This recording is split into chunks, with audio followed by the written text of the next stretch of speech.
What's up, guys? Welcome back to another Stay Fresh production.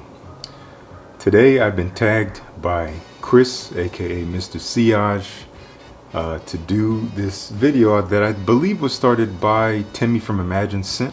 So basically what we're talking about today is 10 designer fragrances that I cannot be without, or that I will always have in my collection. So let's jump right into it. I'm gonna try to keep this quick. At number 10. This is a relatively new fragrance, and that is why it is number 10. I have had it for a couple months. I don't have anything that smells like this. I've never smelled anything that smells like this.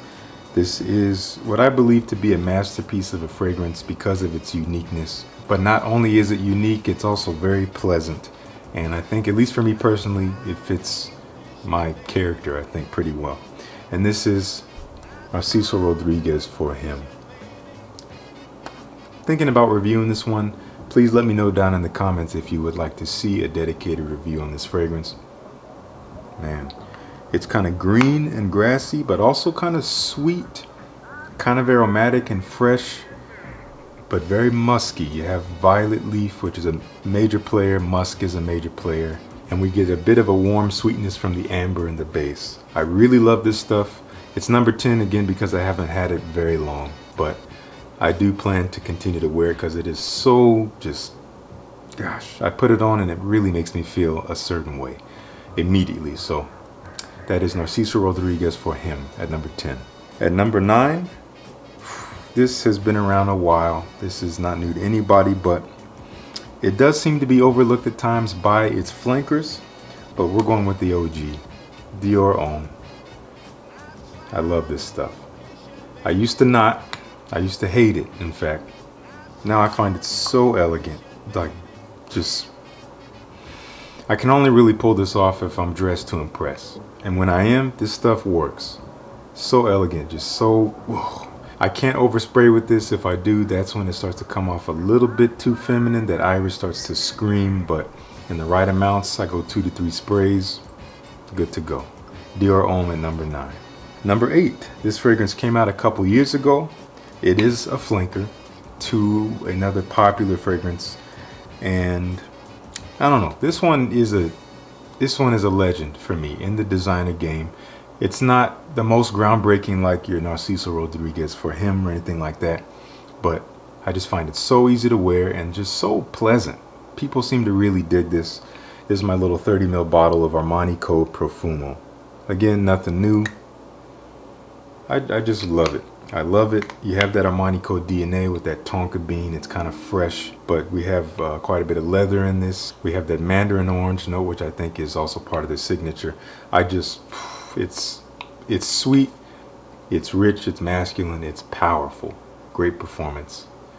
I love it. At number 7, this is one that this has made quite a few cameos on my channel since I've gotten it, and I just love this house in general.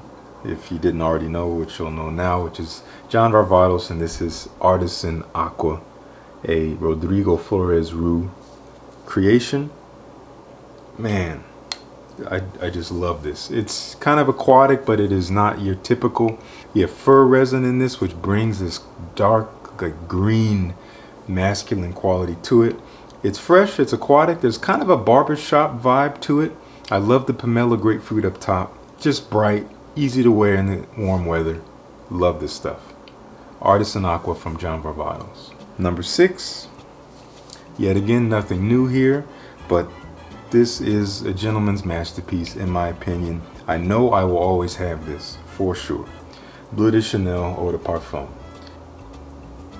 This recently made my number 1 spot for my top 10 designer list, which you might find interesting that it's so low on this list. The reason is because it's not my favorite scent ever, but if you didn't see that list, I will link it up top. And how I structured it is based on fragrances that I wear the most. This one is so easy to wear, one of the easiest to wear in my collection, so I wear it a lot, and that's why I topped that list. But this one, I like it. I really like the smell, easy to wear. Don't need to talk about it too much. If you haven't smelled it, please do. Bleu de Chanel Eau de Parfum. All right, into our top 5. I have this one on my hand right now. I decided to spray it to remind myself of this scent. Oh man, night out in a suit. Tom Ford Noir Extreme. Man, this, yeah. This stuff is so, oh man. I would throw this on if I'm dressed in like all black, just ready to just looking clean. That's when I'm throwing this on. Man, this stuff, it's sweet, it's kind of rich, it's kind of gourmandish. You have this vanilla vibe, you have that kulfi, which is that like Indian, almost ice cream dessert. It has a smoky quality to it. It's very slight, but I love it. Performance is good on my skin. I really dig this stuff. That's Noir Extreme from Tom Ford. I believe I will always have this in my collection. Coming in at number 4, Gentleman's Clean, Soapy, easy to wear for the daytime, very classy and elegant fragrance. Prada L'Homme, released from 2016, has quite a few flankers, which I haven't really smelled. I have smelled the Intense. It's good, I like it, but I prefer this one for sure. Soapy, sweet, fresh iris, a little bit powdery.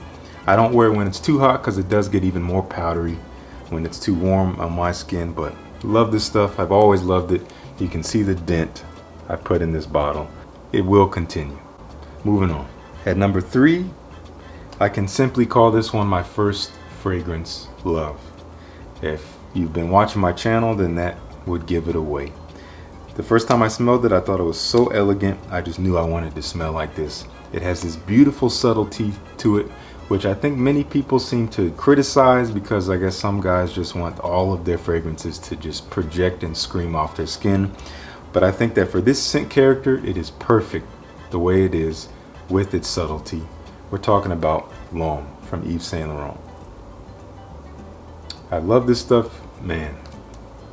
Kind of this apple, ginger, vetiver. It's a little bit sweet, kind of creamy almost, fresh, light.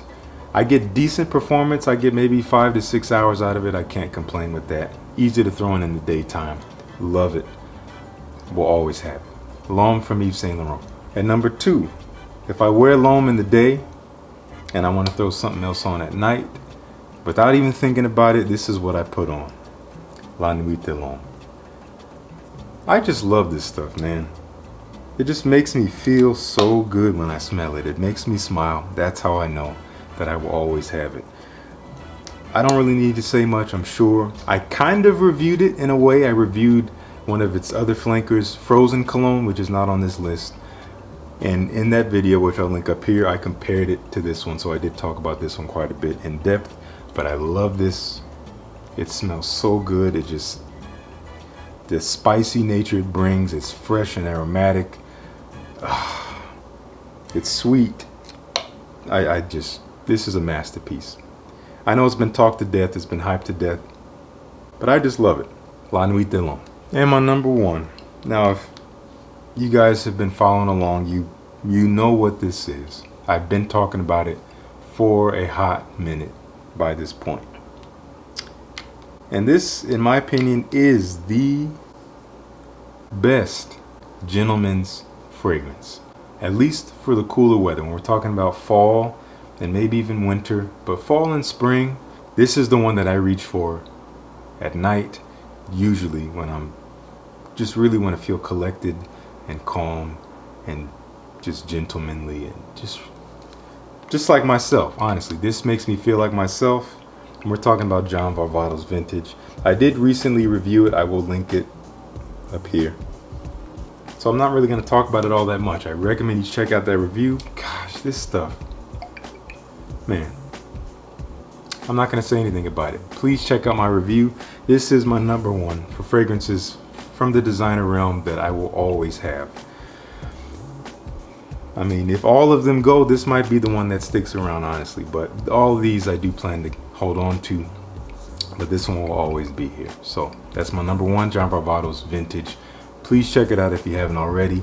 I'm getting blue in the face talking about it, I'm sure, but it's for a dang good reason. So do yourself a favor. All right. Thank you, Chris, again, for tagging me. I will link Mr. Sillage's channel down below. If you haven't checked it out, please do. He makes some hilarious content. And I'm supposed to tag someone, which I honestly didn't think about until right now. So let me think of someone to tag.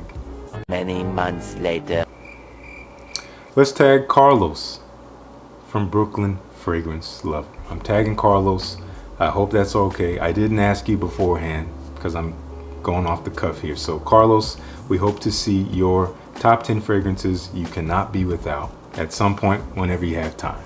Anyway, thank you guys so much for tuning in. Really appreciate it. Peace. I'll see you guys in the next one. Wait a minute, hold on. Almost forgot. We can't forget about this. This is after the fact. I'm recording this a day before you're seeing this video. We got to talk about what happened at the barber's here.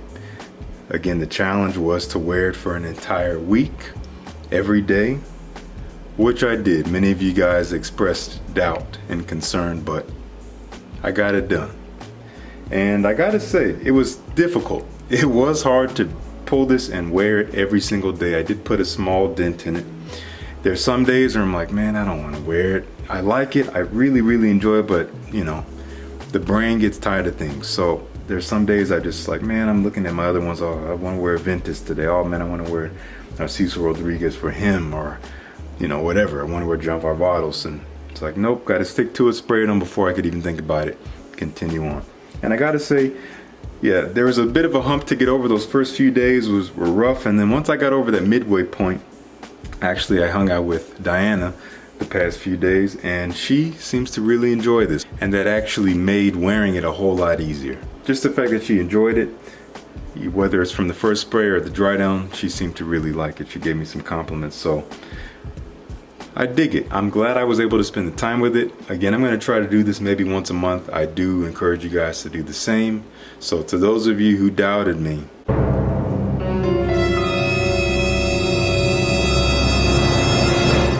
don't know. Anyway, thanks guys so much for tuning in. Peace. I'll see you guys in the next one.